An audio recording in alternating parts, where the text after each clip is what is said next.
to the first show of the Debby Campbell Goodtime show. And I am so excited. I just wanted something to do while I'm sitting at home, and I thought it'd be fun to interview a lot of friends throughout the years that I've known, and just kind of have a good time with being at home during this quarantine. But my first guest, I'm so excited. He had 5 #1 singles, and he is an amazing performer, an amazing friend, and I'm so happy to bring him to the show today. Ladies and gentlemen, welcome Tony Orlando. Hi, Tony. Welcome to the show. Oh, Debbie, look who it is. It's the rhinestone cowgirl. Oh, you're so cute. I love you. I love you. How are you, honey? I want to know about this name. Michael Anthony Orlando Casavitas? Don't tell the FBI. Michael, so, that's my whole name. That's my birth name. So was Orlando named after somebody? After my uncle, who was a singer, a great singer. Never really made it. Could have been an opera singer. So my name, and you know, Orlando, Debbie, when it's a last name, it's usually Spanish. Okay. I'm sorry, Italian. When it's a middle name or a first name, like Orlando Cepeda, the baseball player, is Spanish. That's how you can always tell. So the middle name with me is my Michael Anthony Orlando Casavitas. My father was Greek. So what am I? I'm a Greek-Rican. Greek-Rican. Oh, a Greek-Rican. Well, I'm supposed to say hello to you from your favorite Puerto Rican manager. Now, can you guess who that is?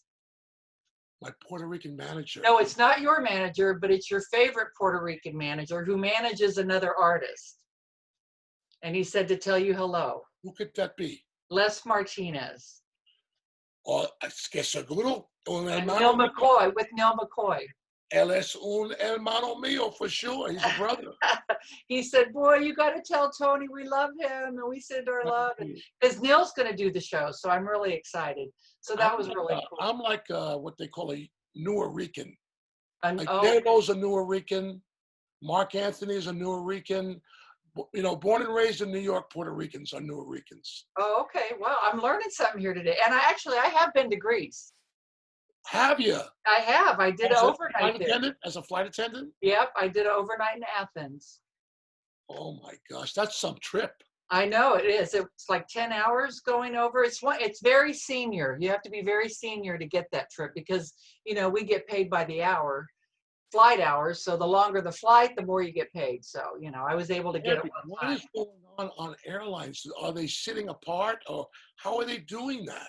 Well, actually, I haven't flown, Tony, since April, at the middle of April. Right. I did 3 trips that month, and then I've been off, and I'm off now till July because they just don't have enough flying because all the planes are sitting out on the tarmac, you know. But I know that the flights that I did work in April, they had like 13 people on them, and they set them, you know, way away from each other. But right now, I haven't been flying, so I don't know what the flights are like. I see pictures on television of flights, right? And they're shoulder to shoulder, and you know there's going to be one guy in there. I'm not wearing no mask. Right. Well, no, I think they have to. I think they have to. You have to deal with that. Right. That's going to be a pain. Yeah.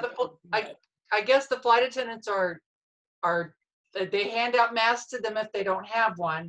But if they have like a medical reason or a religious reason why they're not going to wear one, then they kind of forgive that. So, right.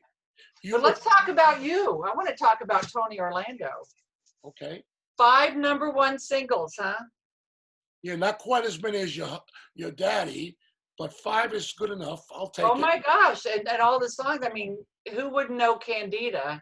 You know, and Knock 3 Times, and especially that favorite, Tie a Yellow Ribbon, you know, I mean, that was an amazing song. Now I want to know about Is He Don't Love You. Is that same one that's in my head? Sing a little tune of it. Yeah, it was originally by, it's the same song. In fact, I'll tell you a funny story about that song. Jerry Butler had the original hit, and it was called He Will Break Your Heart. Same song. The title was He Will Break Your Heart. Right. So Curtis Mayfield, who wrote the song with Jerry, when I was going in to record it, I called him up and I said, listen, would you mind if we change the title to He Don't Love You Like I Love You, because you never say he will break your heart. You Right. say he wouldn't break your heart. So can I change the title? So he said, well, let me ask you a question first. Are you cutting it with the girls? You and Thelma and Joyce? I said, yeah. Is it going to be a single? I said, yeah. He said, well, I don't care if you change it to Old MacDonald Had a Farm for that matter.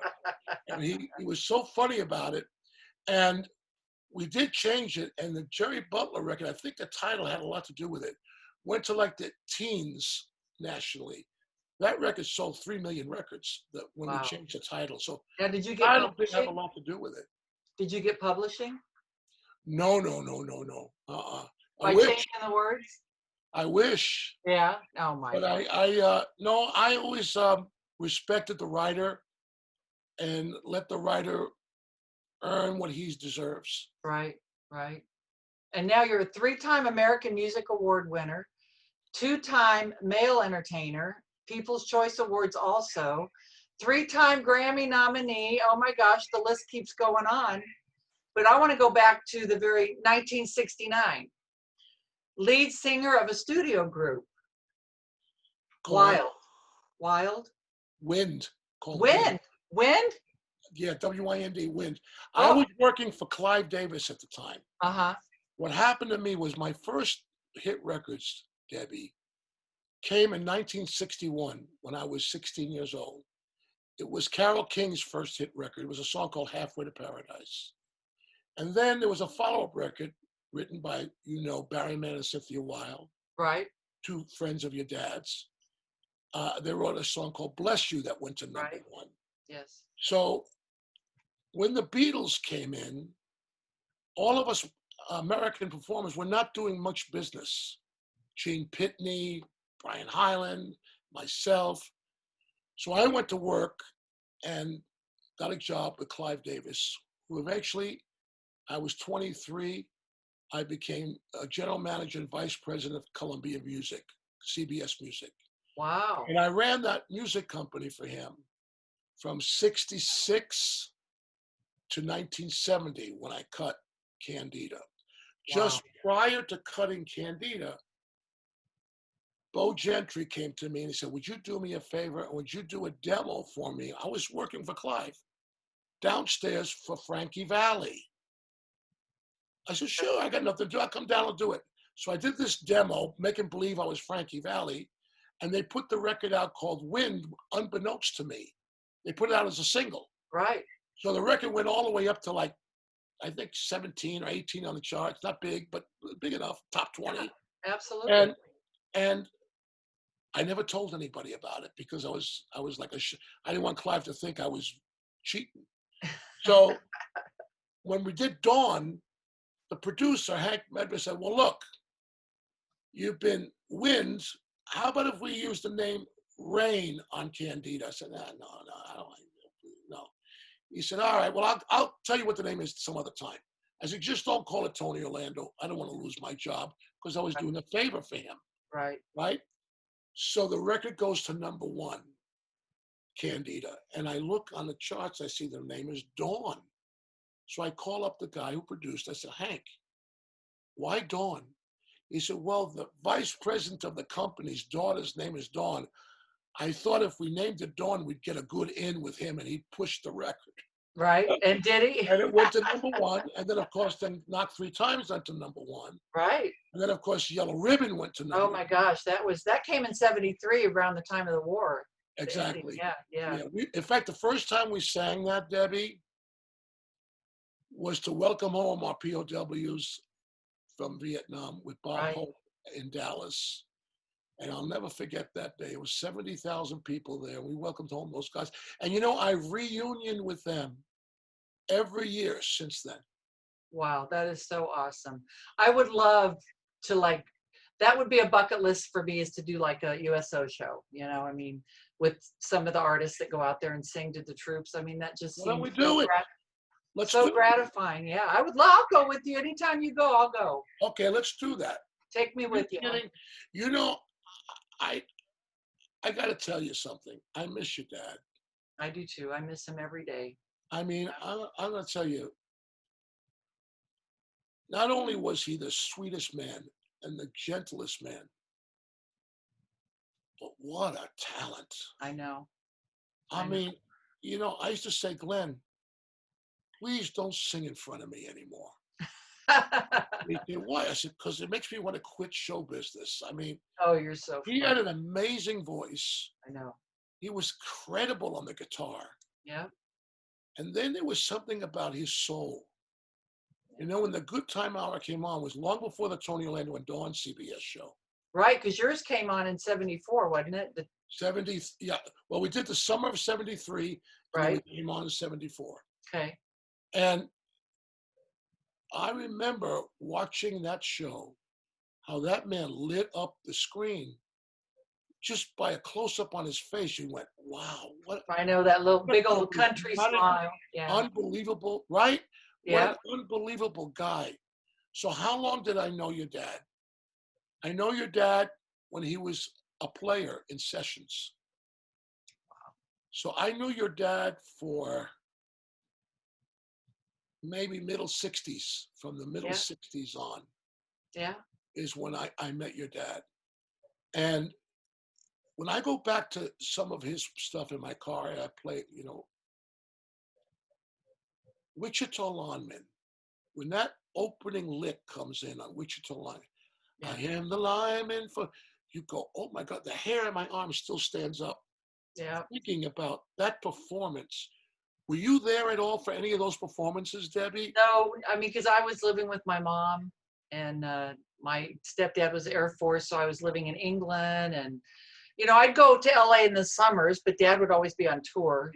I was too young, so my time with Dad came later. In the later years, but I got to see a lot of great performances. But That's those for sure. performances, when you hear them, Yeah, it's mind blowing because Southern Nights. There's another one. I mean, you listen to the performances on those records; I know. they're like immaculate. They're Right. immaculate.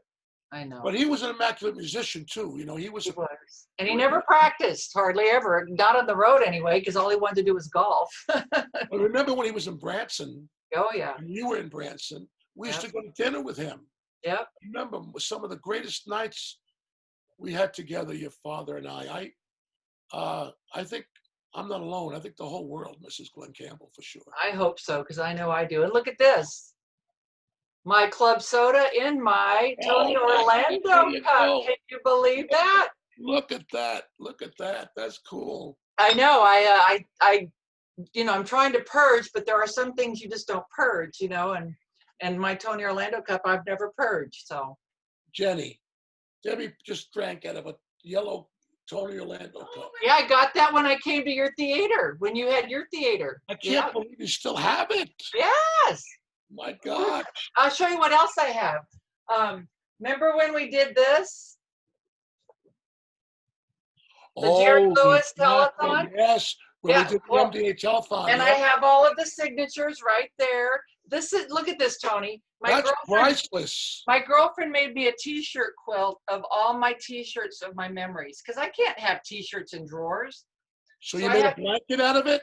I have 5 of them. 5 quilts. It's a quilt. It's a quilt.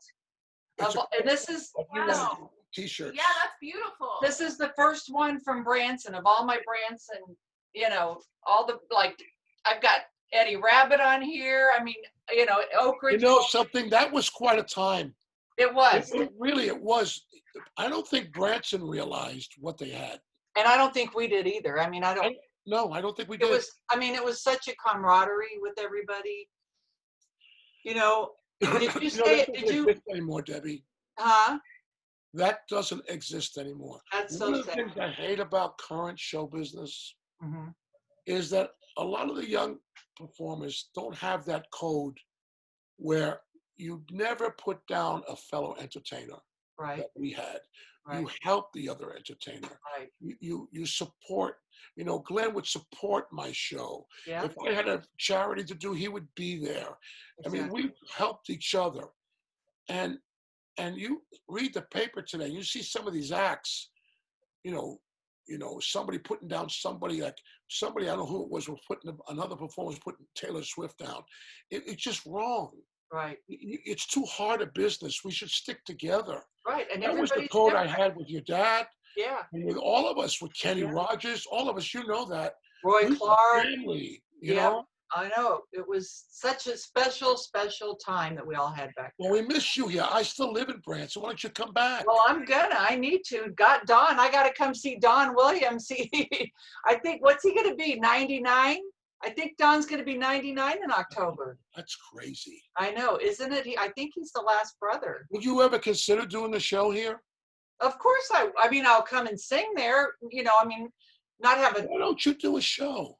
Well, I am doing shows. I'm doing a tribute to Dad. I would love to come and do a performance there. You got to do shows here. Yeah. Well, this is his audience. This is his life. These people are people who love Glen Campbell. They'll come to see you, not only because you sing great, which they're going to get blown away by. Oh, I love you. But that you're the greatest. Your dad was the greatest of all time. I know he was, and it's can't It's hard not to talk about him with you. I know. Because I loved Glen. I know. I mean, I truly loved him in my heart. And a lot of people did, entertainers. I spoke to you right after that. Yeah. You know how devastated I was. Right. By his passing. And but what's the great thing? He's alive on records, baby. Let me tell you. Yes, he is. Yes, you still play that music and you still hear it on the radio. Yep. Yes, who was the guy that wrote Reinstein? Weiss. What was his name? Larry Weiss. You ever talked to him? I have talked to him, yeah, and he was at Dad's memorial, and I've seen him a couple of times over the years. Say hello for him. I will. You know how excited he was when Rhinestone was a hit. Oh, I know. He was literally flying, man. I know. And I have the suit in my closet. No kidding. I do. I take it out sometimes for special performances because I wanted to. I don't want to talk about Dad after this because this is about Tony Orlando. But we're trying to get a bronze statue of Dad in Arkansas where he was born, and it's going to take a lot of money. So we've been like I'll try and raise money if people want to take pictures from the Rhinestone Cowboy outfit from afar. I won't let anybody touch it or anything. You know Governor Huckabee? I've met the lieutenant governor. Well, Governor of Arkansas, you mean? I know. He was governor of Arkansas. Okay. Mike Huckabee. Right. He has a TV show. On TBN. Right. And I think Tanya was on there, and I think a couple of other people I've seen on there. He's a major power in Arkansas. Okay. And that might be the way to go, and you'd be great on his show. Oh, I would love it. I would love it. So let's work on that. Let me manage an afternoon. How about that? Yes, yay. I'll call Mike up and say, hey. And then I want to come and open for you somewhere. All right, so let's get back to you. The top 10 of the largest selling act of all time. Now, is that crazy? Within the top 10, yeah. Wow, I know. When I read that, I said, how could that be? Then I read the top 100, Tony Orlando in the top 100 greatest artists of all time and greatest sellers of all time. Now, your dad was way up on the list, but I still made that top 100 and that top 10. I'm very proud of that. But was that with Don? Yeah. Yeah. So you were a group. So that, right. differentiated. So that still is, it's the same. And plus, when I first did the TV show, a lady walked up to me and she said to me, so tell me, which one's Tony, which one's Orlando, and which one's Dawn? She thought each one of us was Tony, Orlando, and Dawn, which made sense, right? Right. And you were the first multiracial act on network TV. We were, Debbie, and very proud of that. 2 years before we went on that show on CBS, 2 years before that, I think it was Petula Clark did a special, and she kissed Harry Belafonte on the show, and it was headlines. Wow. And a white woman kissed a black man, and it wasn't even a sensual kiss. It was a kiss on the cheek. Right, yeah. And it was news. And to think that 2 years later, We went on with a prime time show, 8 o'clock at night, Wednesday night. 30 million people watching. I had no idea. And Freddie Silverman, who you probably knew, Right. who was the head of the CBS network, came to me and he warned me. He said, I'm going to tell you what, we don't know what to expect. I said, what do you mean? Well, we've never had, first of all, we've never had a group more than two have a TV show. It's never happened. But it's never happened that a multiracial, Puerto Rican, Greek-Rican, and two African-American girls are on a network show. We don't know if there's going to be a backlash. There was never really a backlash. We got the idea that he said, I think we're getting some calls. How do you want to handle it? I said, I don't want to handle anything. I said, I just want to go out and perform and let the performance speak for itself. And that night we did a song called Abraham, Martin, and John.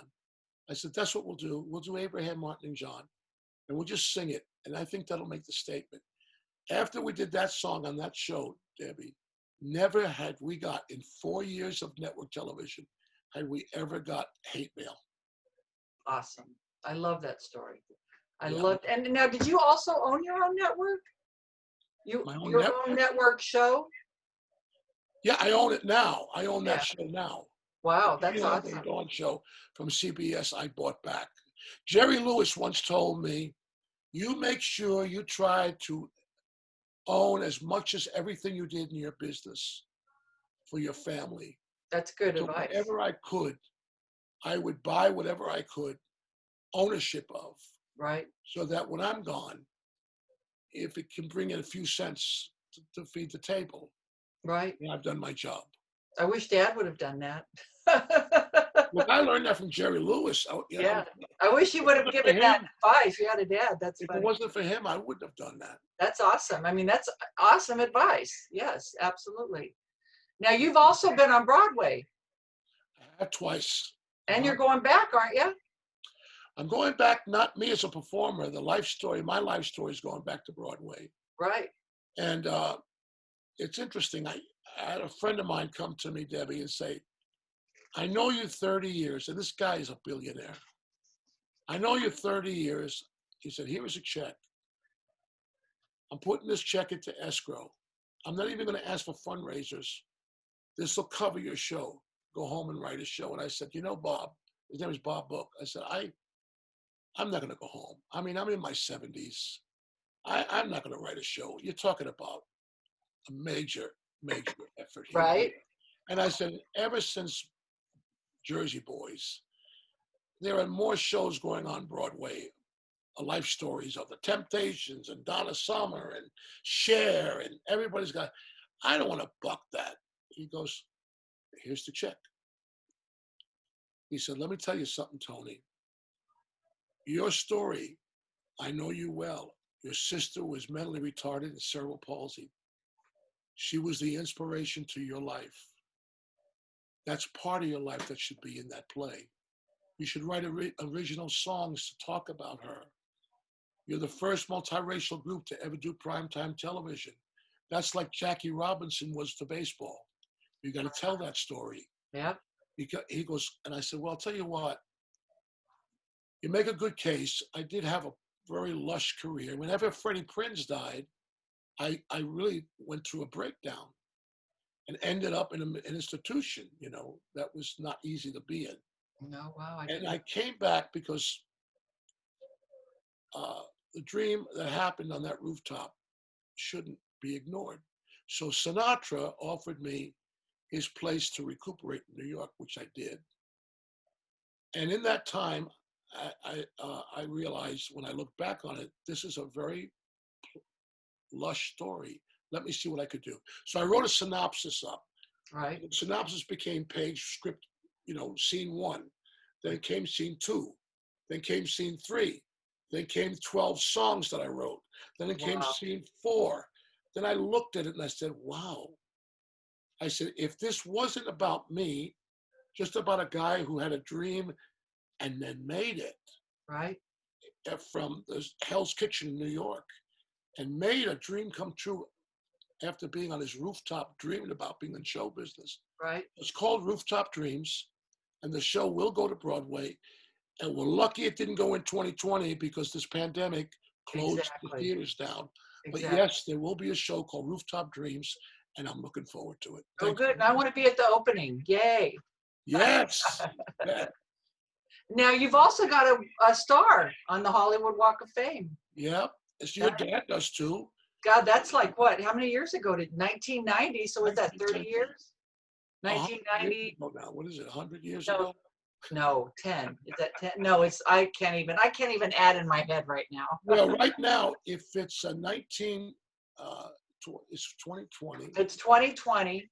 So how many is it? That's 20 years. Is that 20 years or 30? 30. Yeah, that's what I said in my head, but it didn't sound like it was right, so I let it go. 30 years ago. 30 years ago, I got the Hollywood Walk of Fame star. And you know, when I was a kid, do you remember the Chinese Grauman Theater, Debbie? Oh yeah, absolutely. Because I think Dad's star is right around there. Right. Remember right in front, they had the handprints and the stars. Yep. And I remember as a kid going to Hollywood with I must have been 10, 11 years old. And I said, you know, Mommy, I'm gonna be here someday. I'm gonna have a star here someday. Yeah, right, kid, right. No, I am. They're gonna have my star on this street. You watch and see. I'll tell you that right now. And when I got the star in 1990, who was right by my side? Your mom. That's so cool. Yeah. I love that. I Yeah. love that. And then you also have the Bob Hope Entertainer. Is that when you did like a lot of shows with him? Well, no, that was really special. That one comes from the Congressional Medal of Honor Foundation. Okay. We have an award called Bob Hope Excellence in Entertainment Award from the Congressional Medal of Honor. Wow. That looks like the Congressional Medal of Honor. Oh, wow. I've worked closely with them now for many, many years. Right. And they, in fact, I've just been part of a new foundation that we started with one of the recipients. His name is Gary Luttrell. And it's called Tribute to Valor. And what we do is we work with young people to live the 6 core values that make up the value system of the Congressional Medal of Honor recipients. And we have, before this pandemic, we have taken it to 40,000 students in this country. And just this week, we announced a new scholarship called the Tribute to Valor Yellow Ribbon Scholarship for Essential Heroes of New York City. So we'll have one for New York, we'll have one for Vegas, we'll have one for LA, we'll have one for Dallas, and we want to give scholarships to those first responders and those doctors and nurses and those people who drive the trains and deliver the food, and have them and their children enjoy a college education. Oh, wow, that's awesome. You'll have to have Jenny send me the info so I can put it out there on the, get that out there so people can donate. Okay, that's amazing. Yeah, that's amazing. It's amazing. I did not know you were in movies, unless I just knew it and forgot, but you were in A Star is Born, the Barbra Streisand one? Yeah. Well, that's the funny thing about that story, Debbie, because here I am in that movie. I give the award, the Grammy Award in that to Barbara. Okay. That's right. I'm going to have to go back and watch it. Yeah. So Chris's wife, Rita Coolidge. Right, Rita Coolidge, yes. So Rita Coolidge comes into the dressing room. I'm backstage, and I was supposed to give the award by myself, playing myself. Because in the original Barbra Streisand, and the original Star is Born, it was Bob Hope who gave Judy Garland the Academy Award. So now it was me giving the Grammy to Esther, who was the character of Barbara. Yeah. Right. So I'm in the dressing room, and you know how movies are made. You hurry up and wait. You wait, and you wait, and you wait, and you wait. So she comes in to me, Rita, crying. I said, "What's wrong?" She said, "You're not going to believe what happened. You're not going to believe this, Tony. But he did a Playboy magazine from a movie called Guess Who's for Sailor Fallen from Heaven, and he never told me he was in the Playboy magazine. I'm so hurt. I said, he did that to you? He did. I said, well, you know what? You go, and I'm going to go to Barbara right now, and I'm going to tell her to get you into this scene so he'll never forget this for the rest of his life. Right? So I go to Barbara Streisand. I say, Barbara, can I tell you something? I said, Grammy Awards, it's not like the Academy Award. Grammy Awards, it's always two people. It's always two people who give the award. Why don't we use Rita? She goes, that's a good idea. Why don't you go and tell Frank Pierce, the director, if he says it's okay, it's okay. Mr. Pierce, there's always two people. Can I take Rita? He said, send her to wardrobe. I said, okay. So she goes to wardrobe. She comes back and says, well, what do I do? I said, well, just split the line. The line is going to be, and the winner is Esther Hoffman. You say, and the winner is, and I'll say Esther Hoffman. Deal? Deal. Okay. So it was a cameo part, right? A little tiny part. Right. So, but it was such a big movie that it created a cult following. Right. So I would be with people, Debbie, and I would say, I was in Star is Born. And people would go, no, you weren't. I said, yeah, I was in Star is Born. I've seen Star is Born at least 10 times, and I never saw you in Star is Born. Right. I gave Esther Hoffman the Grammy. They go, right. No, that was Rita Coolidge. I kicked myself right out of the movie by having her in. And it never fails. People always do that. And you've been in a few other ones. I did. That's My Boy with Adam Sandler a few years ago, which was I had a great time doing that. I had a big part in that movie. Right. And then another one with him, Sandy Wexler. Sandy Wexler. Yeah. Where we played ourselves again. All of us. They had a whole bunch of people playing that. Then I'm Waking Up in Reno. Right. Billy Bob Thornton. How fun was that? That was fun. I bet. He seems like a really cool guy. He's a great guy. He's a regular guy and talented singer, by the way. Really? I think I might have known that, or I think I've seen a clip or something. He's a rockabilly guy. He loves rockabilly. Okay, all right. Okay. Wow. So then 2 television movies. One, I played Jose Ferreira in the Rosemary Clooney story. I played her. Oh, that's right. With Sandra Locke. Right. And then one. Wasn't that a critically acclaimed performance from what I read? It was. And on the 300 Miles for Stephanie, I got an Emmy nomination for dramatic performance in that one. So I dabbled in, and then Barnum on Broadway. That was a big thrill. I'm sure, yeah. Barnum on Broadway. And then what was the other one? Smokey Joe's Cafe? Yeah, right. Yeah, which was the music of Lieber and Stoller.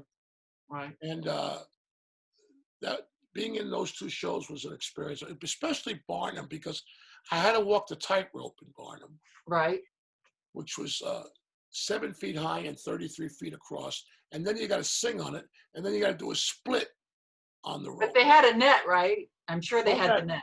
No net. No. Really? No net. Wow. It was 7 feet high, but that's from your feet down. So if you add 5'10", it's right. It's right. It's not just 10 feet. It's now. How many takes? Well, you have to do it every day live.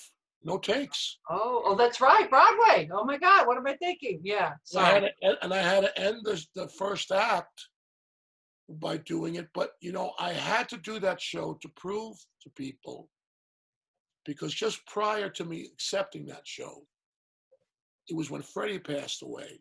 Right. And I had a terrible breakdown. I was broken. I was broken.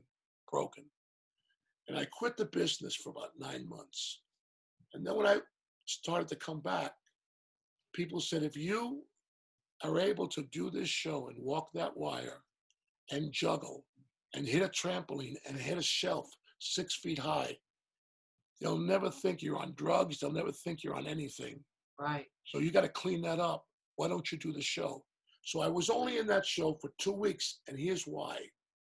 No actor, no Broadway actor wanted to have to learn the wire, juggle, hit the trampoline for only 2 weeks' work. Right. So basically, they had no choice. They had to hire me because I was the only dummy that was willing to do it. So I Right. walked the wire. I only fell off the wire one time. And I'll tell you how I fell off, Debbie. My right foot went to my right and my left foot went to my left. And you know where the wire ended up, Oh my right gosh. between my legs. Painful. Very painful. Ammo. And then out of all those shows, that was the only time I ever fell off the wire. But I remember going back up, and Jim Dale, who was the original star of that show, said, if you fall off, milk it. Milk it. I Right. said, well, okay. Because you're an entertainer. So I look at the audience and I climb back up, and I had the nerve to say, if I fall off this time, you all get your money back. And I could see the box office people grabbing their heads going, oh my God, what is he saying? If he falls out, they're going to have to give back the money. Oh But my thank God. God in heaven, I made the walk. That is so funny. I got to tell you the funniest story. When I called you to ask if you would do the show, it could have been an hour later. Sandy Brokaw's wife, Katie travels a lot. Sure. So Katie messaged me and she said, Deb, I'm thinking about, I got to go to Charlotte. What is flying like out there? She wanted to know about the mask and the situation and the social distancing and everything. And I told her it's fine. You'll be fine to fly. And I said, she goes, oh, because she follows me. So she said, oh, by the way, congratulations on your Debby Campbell Goodtime show. She goes, that is so exciting. I hope it really does well and your dad would be so proud of you. I will guess who my first guest is. Tony Orlando. She goes, oh my God, get out of here. Tony talked at Norman's memorial, Sandy's dad. I hosted the The memorial. memorial, yeah. And she said, Yes, you spoke, and I thought, oh my God, that, I had the privilege of doing that. That was an amazing, to have Maggie, Norman's wife, right, call me and say, I want you to host and kind of MC the memorial. right, Now, that's a big responsibility.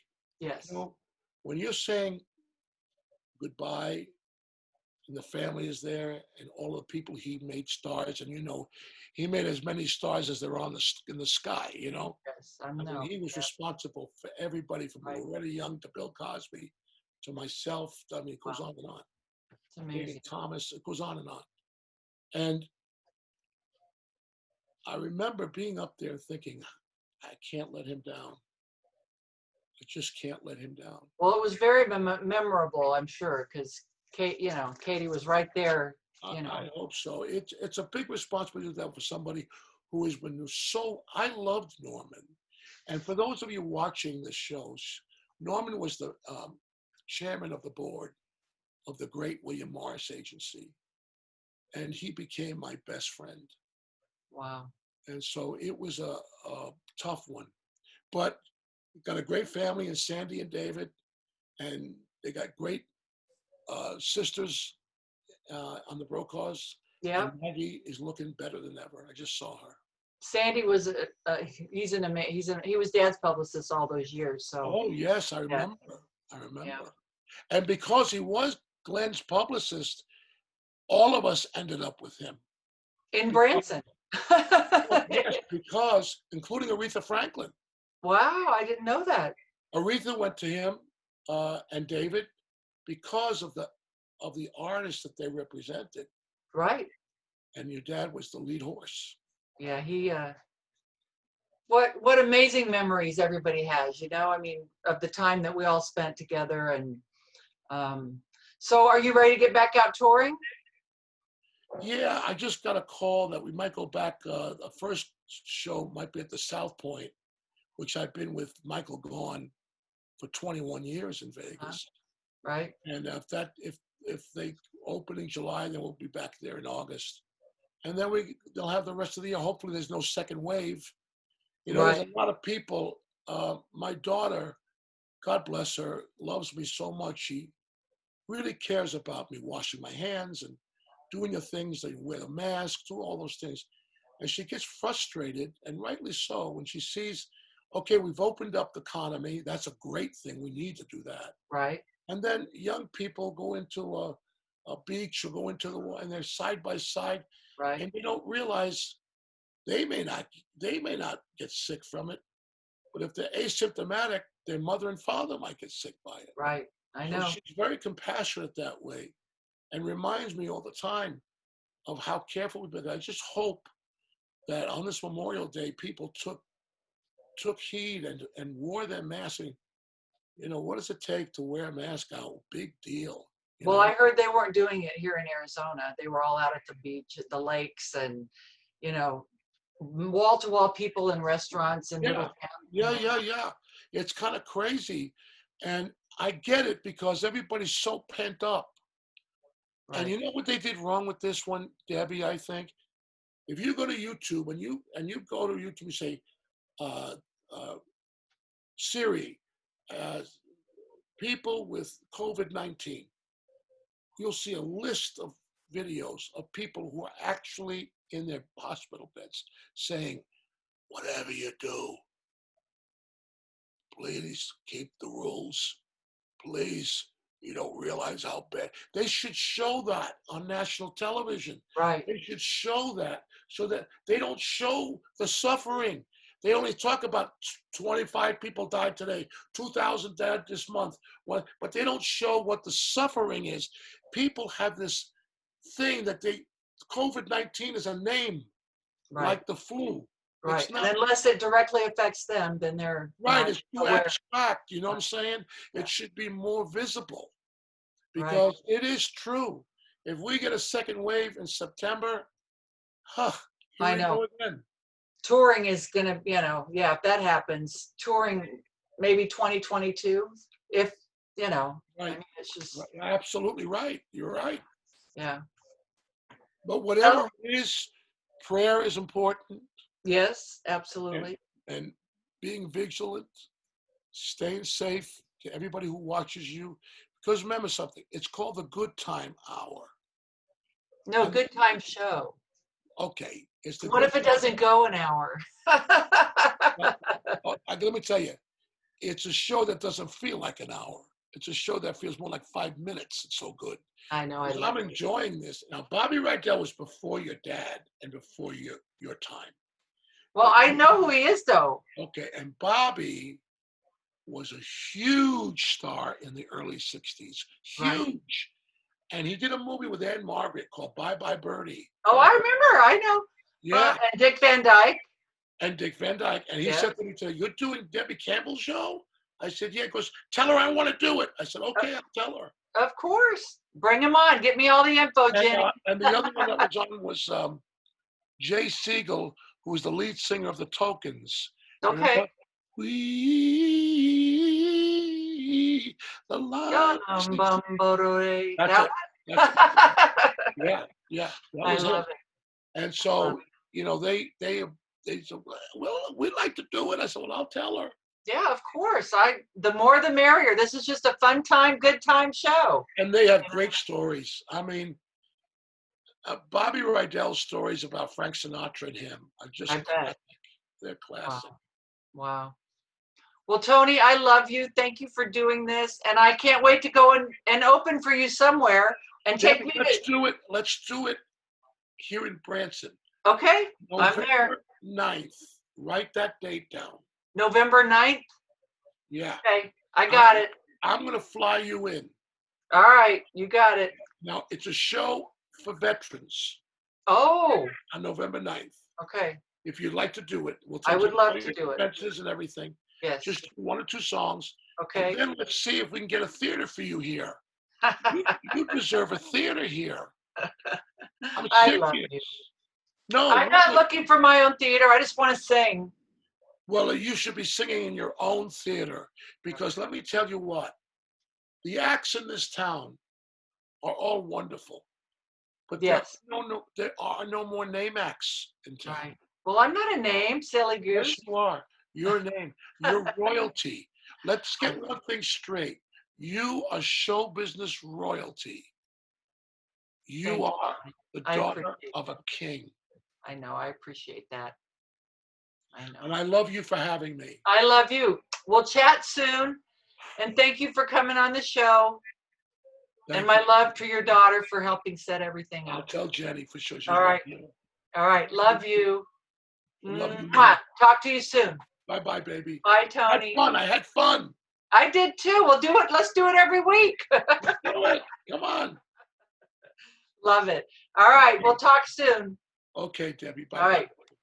And thanks everybody for joining in for the first ever Debbie Campbell show with my amazing guest, Tony Orlando. I love it. I love it. Great hostess too. Oh, thank you, Tony. I love you. Mwah. All right. Enjoy it, okay? Okay, you got it.